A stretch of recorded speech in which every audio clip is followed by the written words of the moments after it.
Hey everyone, welcome back to the YouTube channel God Would Do It For You. My name is Steven. I hope everyone's having a great day so far. And what we're going to be talking about today is transformation of faith.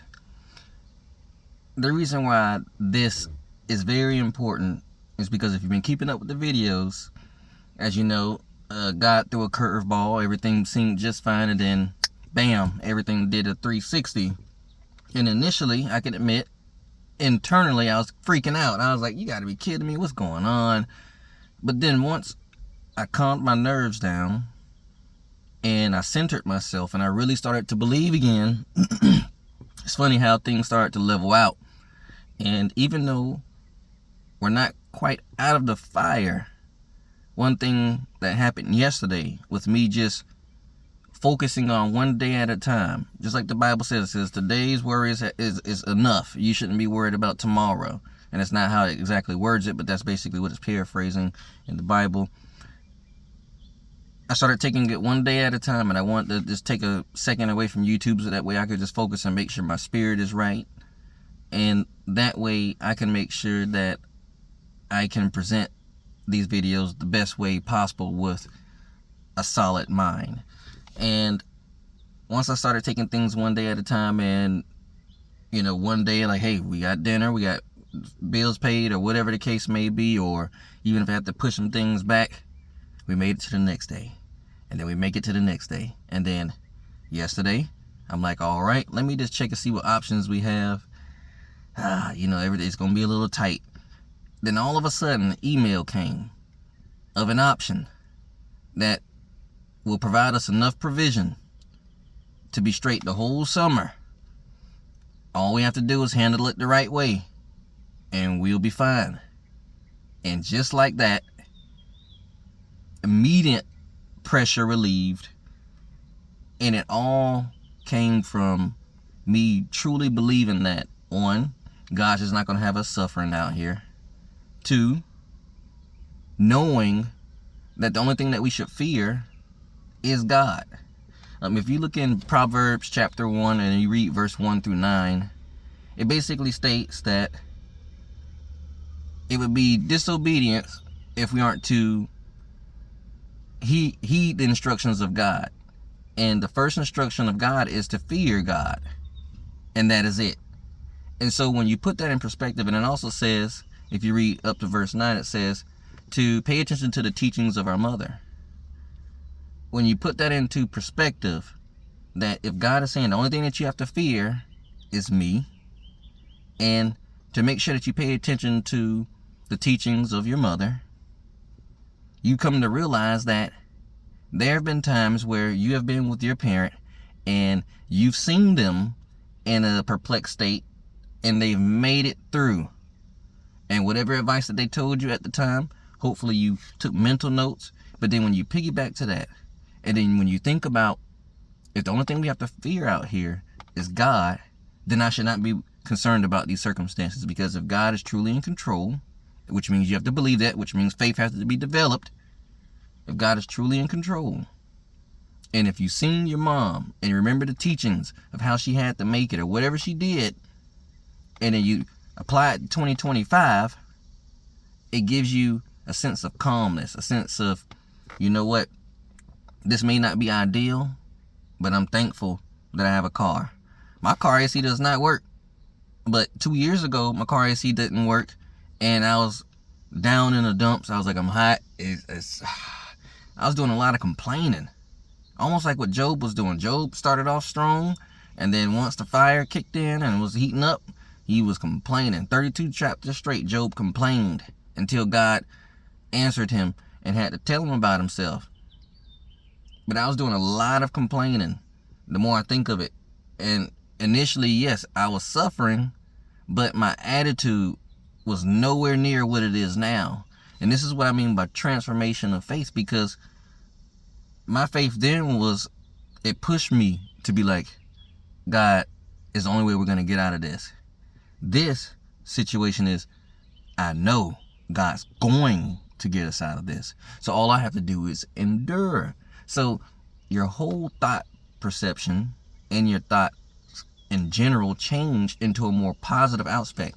So now Yes, it's been hitting 94, 95, 96 degrees here in South Carolina.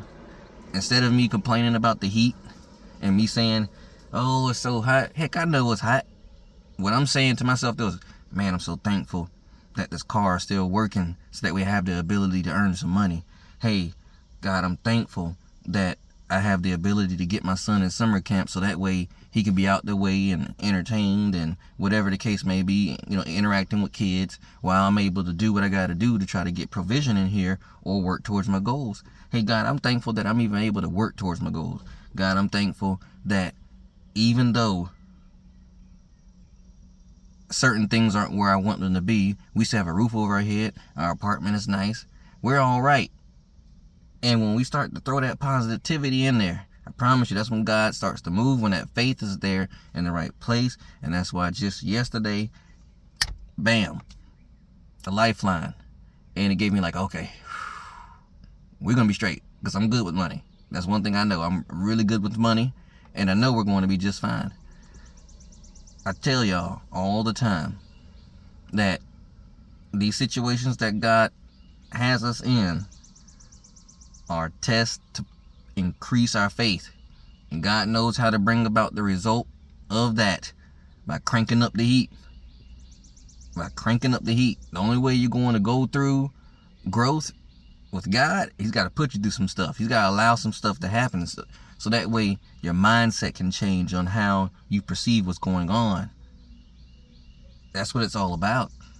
God is trying to do a greater work in us and push us to a higher level or redirect our path, whatever the case may be. But our first initial reaction is, I lost my job, I lost this, I lost that. Like, you just do a whole bunch of complaining, and then people are just sitting in that situation for years, and then they're going online and they're seeing people do positive videos and things like that, and then they're putting in the comment, oh, well, what God is, he ain't really doing too much for me because I'm still sitting there. Look at your attitude. I'll let you sit in it too until you fix it. Just think about it.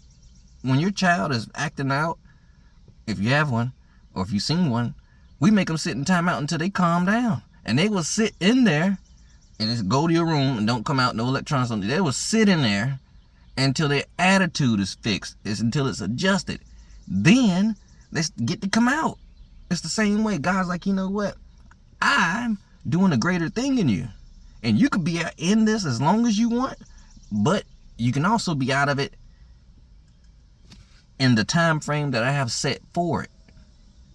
Only if your faith is where it needs to be. At that point, hey, no further lesson. I'm going to keep pushing you forward. Because think about it. The Israelites could have been in the promised land in less than a year. But because of their disobedience and because of fear, they prolonged a blessing for 40 years. 40 years. Same thing with Abraham. Because he was impatient, he had to wait for the promised child. All I'm saying is, if you find yourself in a predicament where you're like, I don't know how I'm going to make it. God, what is going on? You look around and you see what you see, and then you look at yourself and you're like, what the heck is going on? I'm not stupid. I'm not incapable. You're like, what's going on? Transformation is happening. Transformation is happening. A development internally that's going to be so deep and so implanted and rooted into your soul and in the connection with God that the process is necessary for what He's putting you through to get you where He's getting you to where He's going to have you be. You don't have to suffer. You endure. It may feel like suffering, but you're really enduring because whatever's coming, I'm telling you, what's happening on this end, it's not the common thing. So when you're doing what you're supposed to do and then things start falling apart, there's a setup coming. Now there are things in the pipeline that I don't want to speak on just yet because I don't want to get too excited. But there are things in the pipeline now. And so now it is up to me. God has given me a little cushion room. It's up to me to make sure that I'm not wasting the time that God has allotted for me. Same thing with you. You cannot be wasting time. You got to make sure that even though the situation might not be ideal, you are being very intentional every single day with every amount of time that you have working towards whatever it is that you have in place. At that point, when God changes the season of your life, you're going to see why he allowed what he did in your life. And I'm going to see the same thing. So I look forward to sharing that with you all. If you feel led to like, share, subscribe, definitely do so. I'm going to keep y'all updated on exactly what's going on. Otherwise, stay cool, stay healthy, stay safe. And until next time.